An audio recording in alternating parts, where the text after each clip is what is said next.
Здравейте хора, аз представям Мир и ще ви покажа как се работи с Show TV.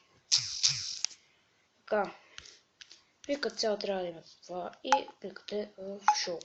Кликате в Show. Така правите така. После правите така. И трябва да ви излезе това. Но преди да ви излезе това, трябва да стелите KingRoot. Ето я. KingRoot. И ще ви покажа как се стиля. Пишете www.kingroot.net /down kingroot.net /down. Така всичко точно.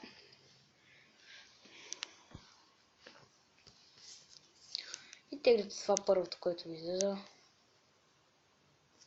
Ей това. Първото, където е. С проценти 20%, къде пише.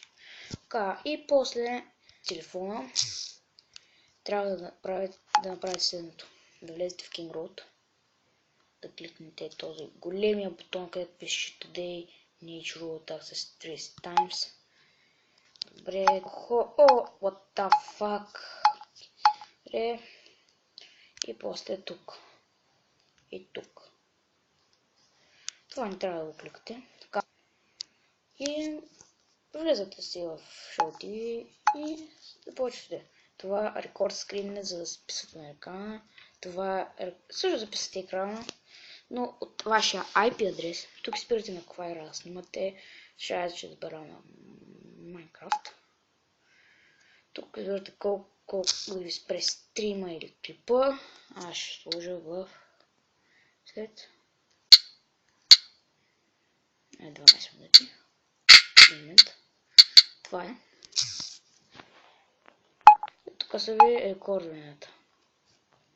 Което ще сте това рекордване, защото не трябва. Тук може да си стигнете всякакви игри. Minecraft Pocket Edition, Modern Combat, FIFA, Five Nights at Freddy, San Andreas.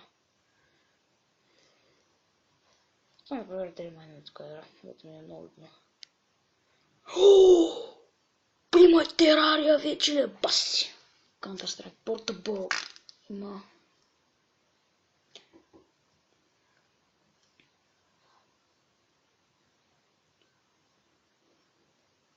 Yes, има Pixel Gun 3D. Yes.